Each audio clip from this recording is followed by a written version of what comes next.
আসসালামু আলাইকুম ভিউয়ার্স, আপনারা সবাই কেমন আছেন? আশা করি ভালো আছেন। আমিও ভালো আছি। আবারও চলে আসলাম পূর্বের মতো নতুন আরেকটা ভিডিও নিয়ে। এটা হলো জালি ফ্যানের একটা কোয়েল। তো কোয়েলের স্টার্নিং রানিংয়ে দুই ধরনের লাইন থাকে, আপনারা যারা কাজ করেন তারা জানেন। তো এখানে লাইন শু করতেছে না, এই জন্য আমরা এখানে একটু পেট্রোল মেরে যাতে নিচের লুপটা না খুলে এরপরে খোলার চেষ্টা করতেছি এক এক করে। এই যে আমাদের এখানে কিন্তু একটা তার ভিতরে এমনিতেই ছিঁড়া ছিল। এই রকম সমস্যাই বেসিক্যালিভাবে এই ফ্যানগুলোতে হয়। যারা বাসা বাড়িতে নতুন তারা যদি এরকম প্রক্রিয়া অবলম্বন করে কাজটা করতে পারেন, আশা করি তাদের কাজটা 100% সাকসেস হওয়ার সম্ভাবনা থাকে। যেহেতু এই ফ্যানের কয়েলগুলো অ্যালুমিনিয়াম হয়ে থাকে, সেই ক্ষেত্রে একটু সাবধানতা অবলম্বন করলেই চলে। তবে আমি যে প্রক্রিয়াটা অবলম্বন করতেছি, আপনারা যদি সেম এই প্রক্রিয়া অবলম্বন করে কাজ করেন তাহলে 100% সমস্যার সমাধান হবে। এই জন্য আমি একটা সিরিজ মিটার নিয়ে নিলাম। আমার যে তারটা কাটা ছিল সেই তারটা থেকে আমাদের লাইনটা আছে কিনা সেটা চেক করার জন্য। হ্যাঁ, আমার সবগুলো লাইন ঠিকঠাক আছে, আমি চেক করে নিয়েছি, 100 আছে। আমার বডিও নাই।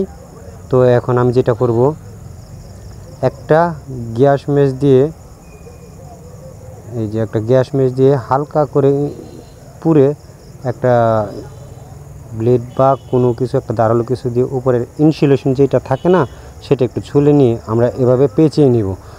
যে তারটা আমাদের কানেক্টর থেকে ছিঁড়ে গেছে সেই কানেক্টরে আবার পূর্বের মতো লাগিয়ে নেব। তাহলে আশা করি আমাদের কাজটা 100% সমস্যার সমাধান হয়ে যাবে। তার পরবর্তী একটু চেষ্টা করুন এখানে রাং ধরে নেওয়ার। সহজে রাং খায় না, তো অন্য একটা সার্কিটের কাছে রাইখা যদি আপনারা এটাতে ঘষাঘষি করেন আশা করি হয়ে যাবে 99%। তো আমি আবার এটাকে টিউব পরে নিচ্ছি আগের মতো করে, যেভাবে ছিল এক এক করে সবগুলোকে ট্যাপিং করব টিউব পরিয়ে। এভাবে টিউব পরিয়ে নিয়ে তারপরে এক এক করে সবগুলো আগের মতো আবার সেটিং করে নেব। ঠিক আছে বন্ধুরা, আমার কাজগুলো শেষ মোটামুটিভাবে। এখানে একটা জ্বালাই দেওয়া বাকি আছে, এই জন্য আমরা এই জ্বালাইটা দিয়ে দিলাম। জ্বালাই দিয়ে আবার এটাকেও পুরোর মতো ট্যাপিং করে ফেলব। এই যে আমি এটাকেও পেঁচিয়ে নিছি। এখন এটাকে আমরা আগে যে এরকম পজিশনে ছিল সেই রকম পজিশনে রেখে একটাকে একটা কিছু দিয়ে বাদ রাখবো যাতে এটা নড়াচড়া করে এখান থেকে। ঠিক আছে, এখানে কটন আছে, আমার কটন আমি ব্যবহার করতেছি। আপনাদের সাথে যদি কটন না থাকে সেই ক্ষেত্রে আপনারা এই যে চিকন সুতুলি দিয়েও বাঁধতে পারেন, সেক্ষেত্রে কোনো সমস্যা নাই। আমার এটা বাঁধা প্রায় শেষ। এটাকে আমি কেটে নিচ্ছি। কেটে নিয়ে আমি আবার ফ্যানটাকে আমার ক্যাচিংয়ের সাথে সেট করে নেব।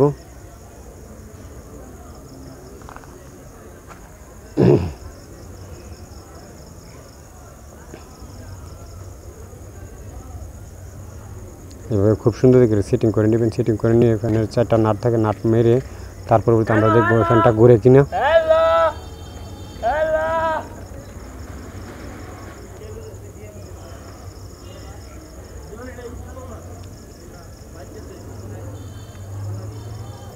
আমাদের 4টা নাট প্রায় লাগানো শেষ।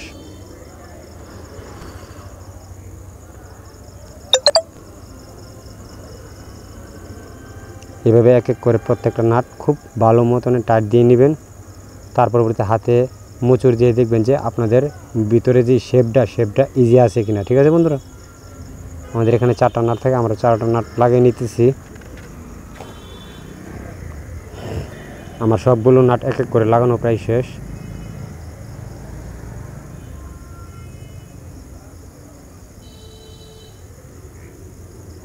এখন আমি এটাতে লাইন দিয়ে দেখবো আসলে আমার ফ্যানটা ঘুরে কিনা। হ্যাঁ, আমার ফ্যানটা ঘুরতেছে। আপনাদেরকে বোঝানোর স্বার্থে আমি এটার মাথার মধ্যে একটু ট্যাপ লাগিয়ে তারপর সহজে দেখাচ্ছি আপনাদেরকে আমাদের ফ্যানটা ঘুরতেছে কিনা। এই যে একটু ট্যাপ লাগিয়ে নিলাম। এখন যদি আমি সিরিজে প্লাগ ইন করতেছি প্রথম, এই যে আমার সিরিজ লাইন, হ্যাঁ এটাতে লাইন আছে। এই যে আমার ফ্যানটা কিন্তু খুব করে ফুল স্পিডে ঘুরতেছে, খুব সুন্দর হয়েছে।